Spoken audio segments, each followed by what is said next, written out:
All right, we now welcome on Nick Rolovich. He's the head football coach at Washington State. Coach, how we doing? Good, Carter. Thanks for having me on. Appreciate it.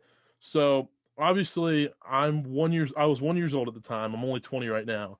In 2001, you were the starting quarterback against my BYU Cougars. How Mm. important was that game for you, throwing 8 touchdowns and winning 72-45? Uh, I didn't know you were a Coug, one of those Cougs.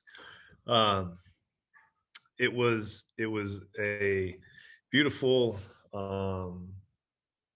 ending to a season that that was full of a team of great qualities that I think a lot of people yearn for, as far as the brotherhood, the unselfishness, the genuine, arrow point of winning football games. And um, I know there's a lot of big stats in that game, but it was more the culmination of our journey together as seniors. I'm not sure it could have been any better for us going out that way.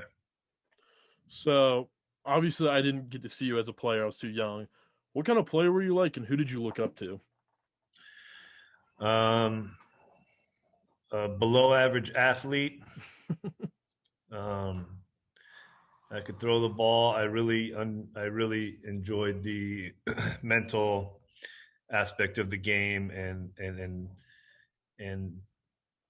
you know, I don't know if it was inspirational or not, but I tried to really stay in the moment with the team and just make the play I could on that instant and that play, and um, I'd like to have a lot of fun. I'll tell you that. Mhm. So when you're at Hawaii, you're playing and coaching there. How big of an advantage are games at home and disadvantage away games? I think there's a real, there's almost a built-in fear, or not fear, but um, question mark for a lot of people who, especially if they've never been to Hawaii. It's kind of this far off fantasyland paradise, and so I think there's a distraction element. Um, Hmm. we try to grease up the lifeguards, and make sure that guys go in the water, make sure they forget sunscreen, make sure we know if anybody gets a reef cut, rent mopeds. A lot of people used it as a semi bowl trip, so they tried to enjoy themselves, and um, I think that just works in Hawaii's advantage as the home team. So after you're done at Hawaii, you have a brief stint with the Broncos, correct? Yeah, pretty brief. So then you play in NFL Europe League and Arena Football.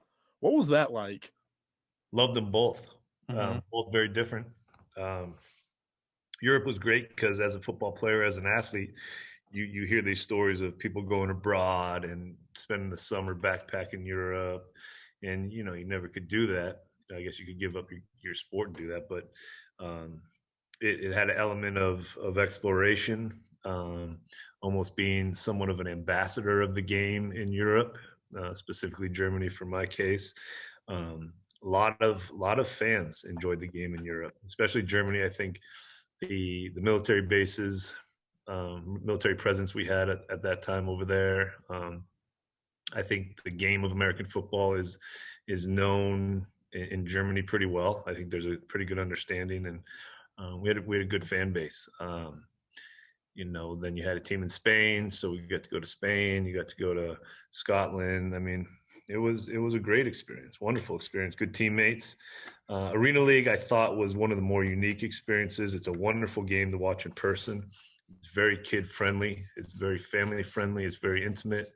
And when I mean intimate, not only in the arena, right, but your team is much smaller. You're looking at a team of 25, so you have the closeness that you see um, in like a basketball roster. And so I noticed that there was the culture was very important. If one person was not in line with the culture, it would have a greater effect on the team than if a team with 120 guys. So when you were playing in the Arena Football League, you coached at the same time, right?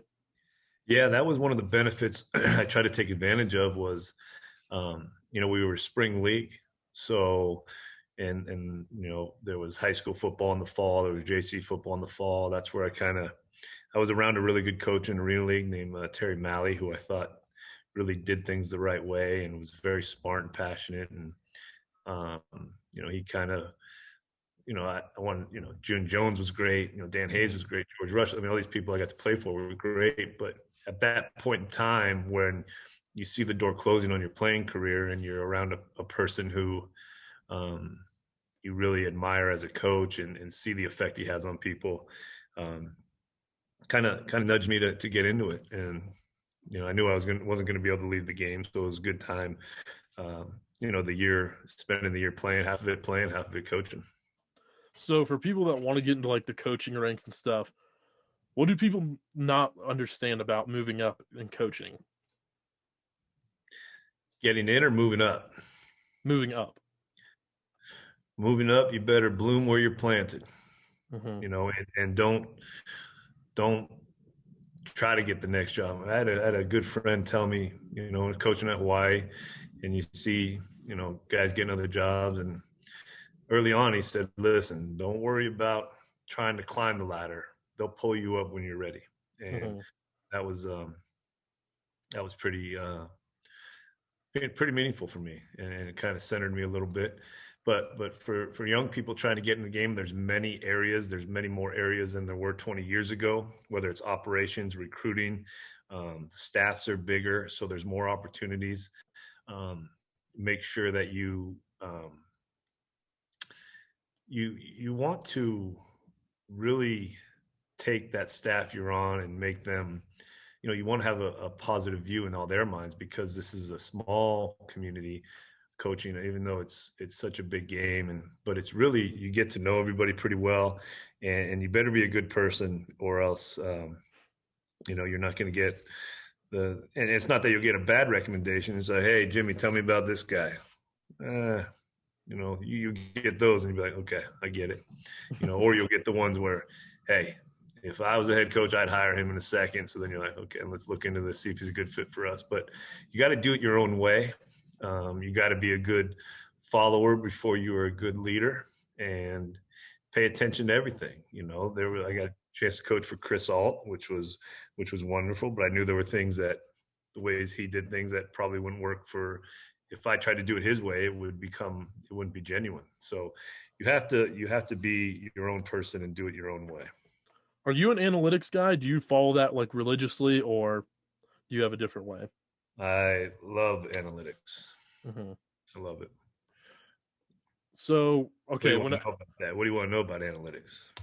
well, no, because I want to. It leads into this. So when like an average schmuck like myself is screaming at the TV, this coach is an idiot. Why is he doing this? Why isn't he going for it? Whatever.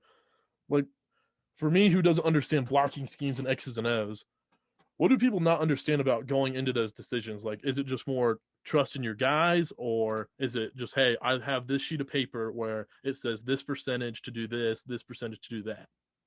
Yeah, but it's not like it's a blanket Mm-hmm.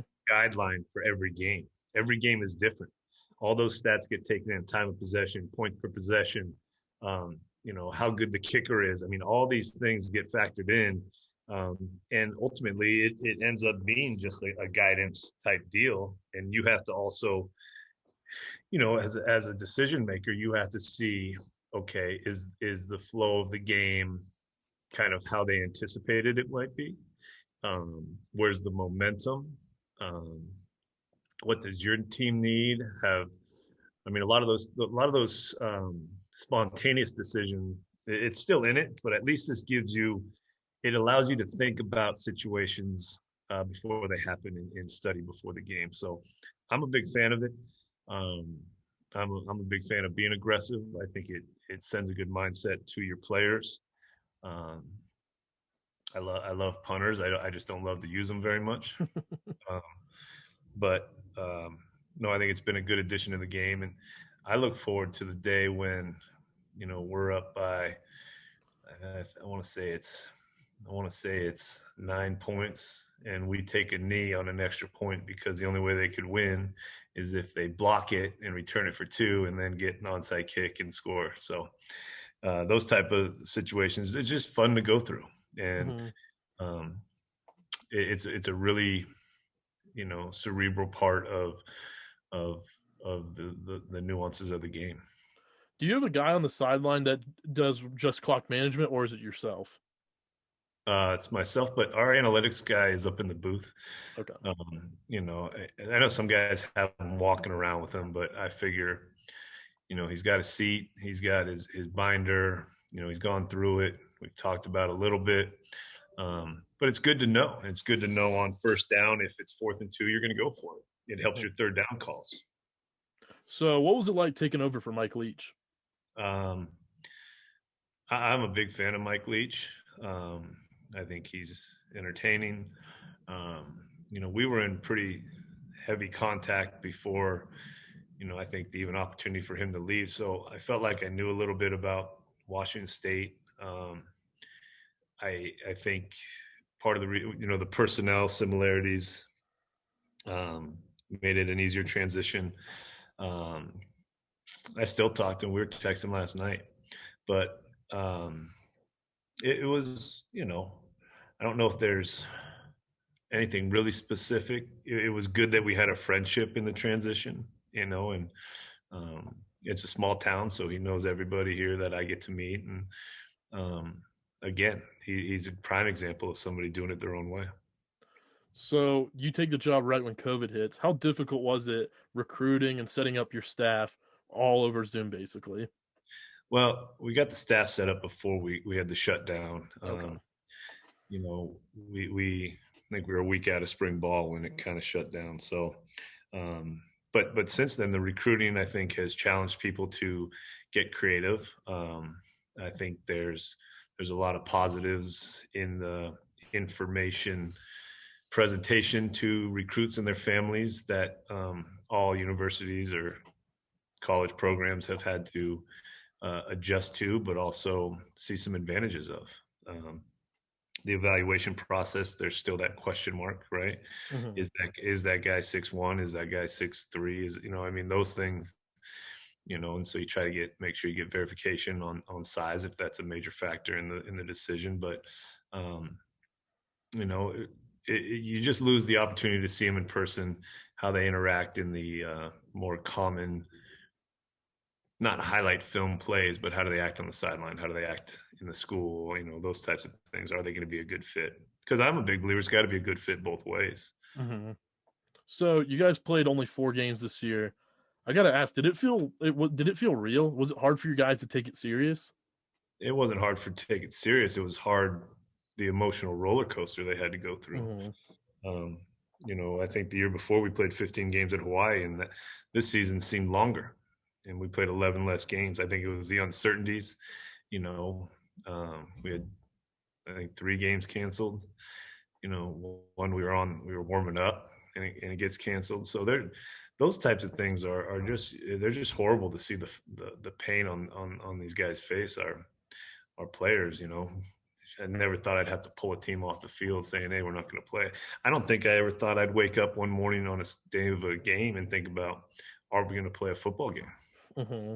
You know, so and so many, different personalities and uh, you know histories of it. Just, that's where the strain was making sure, our guys were okay and talking them through it and dealing with disappointment and getting, not being able to play a game because positive test. I mean, all those things. It was nonstop. What are you and your coaching staff looking to improve most next season? uh the wins. All right, that's the best answer I could have gotten. All right, so anybody who watched y'all have an explosive offense. What are your Sometimes, expectations? sometimes Sometimes, okay, we, yeah, we true. we showed some real flashes. We showed a real lack of consistency. Hmm. I don't put that all on the players, and to be honest, I don't put that all on the coaches. I think for our offense to go, it needs reps, it needs learning, it needs mistakes being made, and you saw a little indecision as we went through the cut ups of this season. I feel it was, it wasn't fun to go through this season, but um, I think there's enough positives and enough stuff for us to build on, and it really solidified. the mindset that we need reps, we need to throw and catch, we need to see all situations. And I think it gives us a really strong entry point into this spring ball. What are your expectations going into next season? Win more games. Mm-hmm. No. um, I try not to think about next season right now. Mm-hmm. I'm trying to put it to a day by day process more in my head. Don't know what the schedule is. There's still a lot of transfer portal information or things that could happen. Right now, just really concentrating on our team and our day in the weight room, and but obviously you want to win more football games and hopefully see some fans in the stadium and more of a normal type game day experience. That's but haven't obviously you want to win them all, but Mm-hmm. right now we're taking the approach let's go win this day and let's win January before we talk about February. Let's do those type of things. Okay, so I won't take much more of your time. Before you go, give us a Super Bowl pick. So we've already had this discussion with the team on the group chat. You know, um, you've got a guy who's proven, in my opinion, with 10 Super Bowl appearances to be the greatest quarterback of all time, and you got a guy, in my mind, who could be the most talented quarterback we've ever seen. Which I know that's a big position.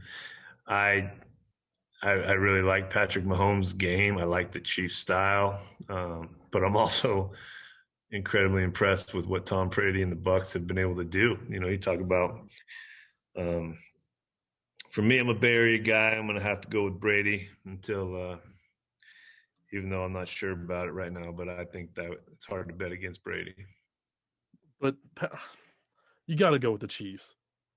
I just said Brady and the I Bucs. know, but how do the Chiefs You lose? you go with the Chiefs. How do the Chiefs lose? I don't know. I don't. I know. I know where you're coming from. I know where you're coming from. Their defense is sneaky good, but all right, I won't take much more of your time. Thank you so much for coming on, Coach. All the Thanks, best to y'all next season, and Appreciate thanks that. again. Have a great day. You too.